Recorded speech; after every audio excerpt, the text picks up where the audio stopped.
Some of the greatest performances have been done by artists sitting right here in the studio. I particularly am fond of the animators, the old animators. When I started here at the studio in 1980, there was good news and bad news. The good news was you have a job at Disney now, but the bad news kind of was that the old animators had all retired. But the ones that were still around were in town, so I could see them and look them up and develop friendships with them.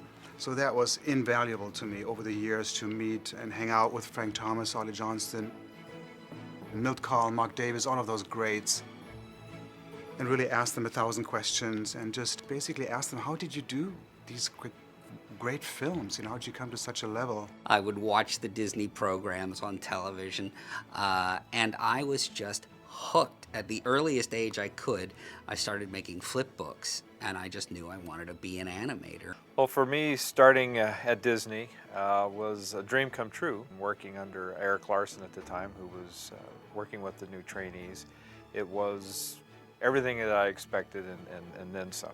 It was terrific. Both Ron and I came up through the training program that they had here, so we got to work with the 9 old men. We had that privilege, really. And we were actually very young men when we worked with the 9 old men. We really worked like a master apprentice thing, where they literally would put a sheet of paper over your drawing and draw over it and show you a better way to get performances and to get personalities to come alive. That was the big thing, sincerity. Neither of us ever met Walt Disney, but we got to work a lot with people who did work with Walt, and very inspired by them and by the philosophy of Disney animation and kind of what it stood for. Disney was always, the Rolls Royce. They were always up here as far as the gold standard. When I pick up that pencil, I want to match everything that's been done here that has sort of set a precedent. To be the best I could be and continue that legacy.